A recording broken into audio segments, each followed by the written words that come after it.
Hello दोस्तों। आज की हमारी कहानी एक पुराने पिशाच के बारे में है, जो कि आपको पिशाचों के बारे में कुछ नई बातें बताएगी। अगर आप डरने से डरते हैं तो इस कहानी को ना सुने, क्योंकि ये कहानी डर से भरपूर है। पर कहानी में आगे बढ़ने से पहले अगर आपने मेरे चैनल को सब्सक्राइब नहीं करा है तो ज़रूर करें। राजीव मेहता, जो कि पेशे से एक डॉक्टर थे, उनकी ज़िंदगी में खुशियाँ ही खुशियाँ थी, क्योंकि वह एक अच्छे दिल के इंसान थे। कमी थी तो बस एक संतान की। इतने समय हो जाने के बाद भी वह अभी तक पिता नहीं बन पाए थे। इसी टेंशन को सोचते हुए एक रोज़ वह अपने क्लिनिक से घर जा रहे थे। विक्रमपुर को जोड़ने वाला एक कच्चा रास्ता जो जंगल से होकर जाता था, वहीं से वह हमेशा जाया करते थे।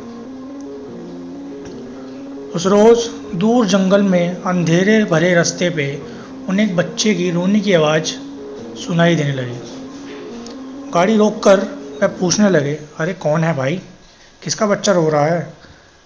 पर सामने से कोई जवाब नहीं आया। कुछ दूर आगे चल के जाने पर उन्होंने देखा कि एक बच्चा बीच जंगल में कोई छोड़ के चला गया था, और वह बच्चा काफ़ी भूखा था और भूख के मारे वह रोया जा रहा था। डॉक्टर राजीव मेहता उस बच्ची को देखते ही रह गए, और उस बच्ची को वो वहाँ से उठाकर उसे अपने घर ले आए। उन्हें लगा शायद ये ईश्वर का आशीर्वाद है और ईश्वर ने सुन ली, पर इस चीज़ के पीछे एक अलग ही राज छुपा था। डॉक्टर राजीव मेहता और उनकी बीवी दोनों ही बच्ची को देख काफ़ी खुश थे, और इस बच्ची को उन्होंने अपना लिया और अपनी बच्ची की तरह पाला। समय काफ़ी जल्दी बीत जाता है, और देखते ही देखते वह छोटी सी बच्ची 11 साल की हो गई, और डॉक्टर राजीव मेहता भी अब विक्रमपुर से बाहर निकल शहर में शिफ्ट हो गए थे। पर किस्मत इतनी जल्दी उनका पीछा कहाँ छोड़ने वाली थी। 11 साल बाद डॉक्टर राजीव मेहता के भाई, जो कि विक्रमपुर में ही रहते थे, एक छोटे से गेट टुगेदर के लिए अपने भाई और पूरे परिवार को बुलावा भेजते हैं।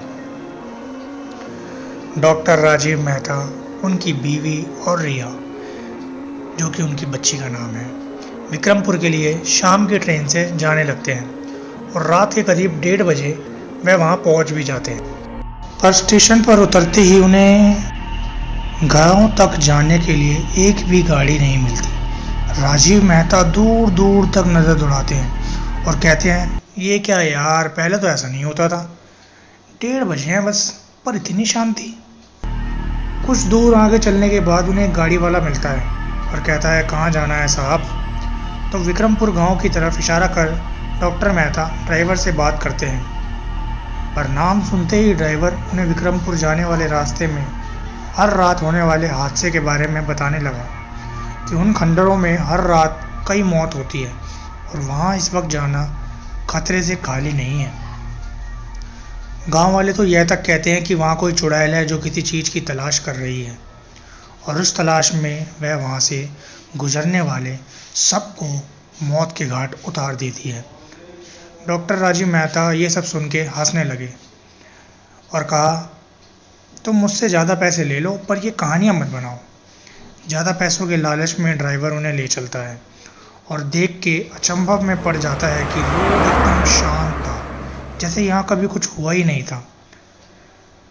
और डॉक्टर राजीव मेहता हंसते हैं और कहते हैं, देखो बेटा रिया, ये वो रोड है जहाँ से मैं रोज क्लिनिक से घर जाया करता था।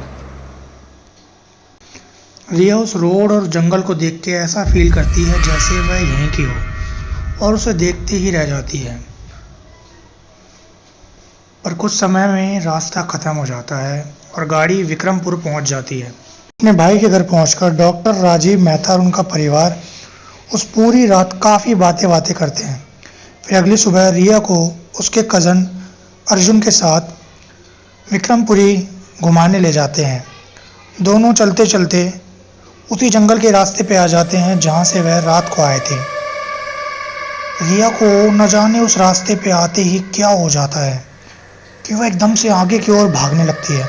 जंगल के अंदर ही अंदर भागने लगती है, और उसका कज़न अर्जुन कई आवाज़ें मारते हुए उसके पीछे भागता है, पर रिया नहीं रुकती और अनजान सी गुफा के पास आके रुकती है और अपने भाई को कहती है इस गुफा का मुंह खोलो।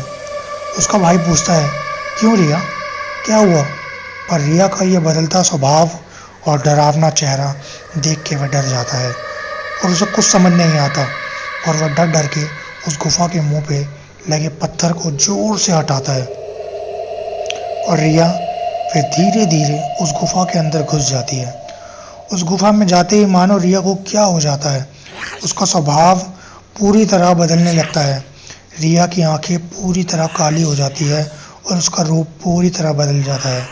यह देख रिया का भाई अर्जुन डर से बौखला जाता है और इधर उधर भागने लगता है, पर उसके सामने एक चुड़ैल आ जाती है और ये चुड़ैल और कोई नहीं, वही थी जिसकी कहानी उस ड्राइवर ने सुनाई थी। एक तरफ रिया का ये बदलता हुआ खौफनाक रूप और दूसरी तरफ चुड़ैल, जिससे डरकर अर्जुन बेहोश हो जाता है और गिर पड़ता है। चुड़ैल रिया को देख अपना सर झुकाती है और एक डरावनी सी मुस्कान अपने चेहरे पर रख अर्जुन को देखती है, पर रिया उसे रोकती है और कहती है, अभी नहीं। जब अर्जुन की आंखें खुलती है वह घर पर होता है और सारा घर वाले उसके आसपास खड़े होते हैं। सब उससे पूछते हैं कि क्या हुआ था, लेकिन अर्जुन जैसे ही बोलने वाला होता है रिया की काली काली आंखें उसे डरा रही होती है। अर्जुन के मुंह से एक शब्द नहीं निकला। सब उसे आराम करने के लिए छोड़ के चले गए और रिया सबके जाने के बाद कहती है, अर्जुन अभी तुम्हें जिंदा रहना है और मेरे कई कामों में साथ देना है। अगर जरा सी भी चालाकी करी और किसी को मेरे बारे में बताया तो जान से मार डालूंगा। फिर शाम को विक्रमपुर के सबसे बड़े पंडित के बेटे डॉक्टर राजीव मेहता के भाई से मिलने आते हैं और उस घर में कदम रखते ही उन्हें कुछ पुरानी यादें दिखने लग जाती हैं। वह डर के वहीं गिर जाते हैं। ऊपर की ओर देखने पर वह देखते हैं कि रिया खड़ी है, जिसे देख के वो चौंक जाते हैं और कहते हैं, ये क्या कर डाला तुमने? तुम इस गांव में मौत का बुला लाए हो फिर से? अब ये किसी को नहीं छोड़ेगा। अपनी जान बचाओ, यहाँ से जल्दी भाग जाओ। मुझे जल्दी से ये बात जाके बाबा को बतानी होगी। और वह घर की ओर भाग पड़ता है। राजीव मेहता को यह बात समझ नहीं आती।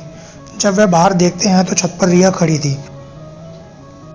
पंडित जी भागते भागते अपने घर की ओर कच्चे रास्ते से जा रहे होते हैं और साथ साथ कुछ ऐसे मंत्रों का जाप कर रहे होते हैं जिससे वह सुरक्षित रहें।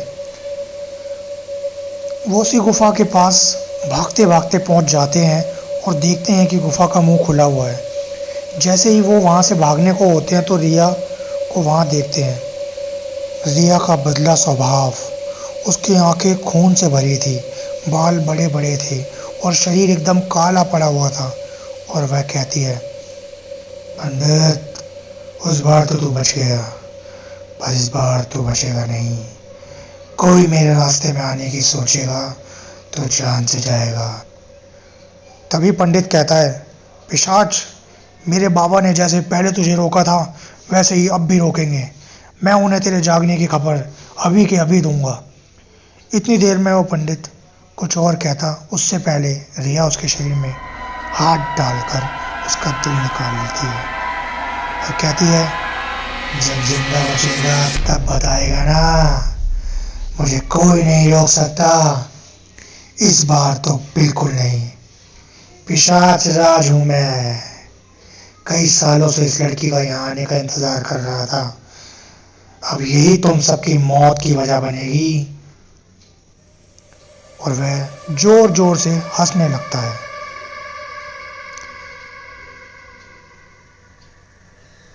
रिया जब घर पहुंचती है उसे कुछ याद नहीं होता कि वह कहाँ से आ रही है और उसने क्या किया है।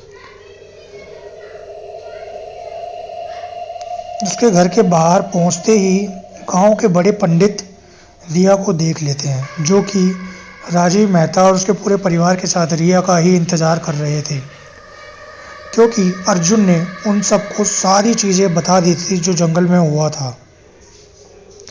रिया जो इस बात से बेखबर थी कि उसके अंदर एक खतरनाक पिशाच फंसा हुआ है जो पूरे विक्रमपुर की मौत है, जिसके पीछे एक बहुत ही खौफनाक कहानी है। और बड़े पंडित रिया को देखते ही उसकी ओर अपने मंत्रों से बने हुए जाल को फेंकते हैं, पर रिया बेहोश होकर वहीं गिर जाती है और बड़े पंडित कहते हैं अभी वो पिशाच यहाँ से भाग गया है, पर वो यहाँ ज़रूर आएगा क्योंकि वह रिया से जुड़ा हुआ है। सारे घर वाले सवाल में पड़ जाते हैं कि एक ऐसा खतरनाक और पुराना पिशाच आखिर रिया के पीछे क्यों पड़ा है, तो ये संकट उसके गले लगा कैसे। तब पंडित बताता है वह इसके पीछे इसलिए लगा है क्योंकि यह उसका ही खून है। जी हाँ दोस्तों, पिशाच और कोई नहीं रिया से जुड़ा हुआ है। रिया पिशाच का ही खून है। रिया और पिशाच के बीच में क्या रिश्ता है और यह रिश्ता कैसे है, विक्रमपुर की क्या कहानी है, उसे जानने के लिए सेकंड पार्ट का वेट कीजिए और इस वीडियो को ढेर सारा प्यार दीजिए। बाकी इस वीडियो को लाइक करें और सब्सक्राइब करें, वीडियो को शेयर करें। अगर आप अपनी कोई कहानी हम तक पहुंचाना चाहते हैं तो डिस्क्रिप्शन में हमारी आईडी का लिंक है, आप उस पर भेज सकते हैं।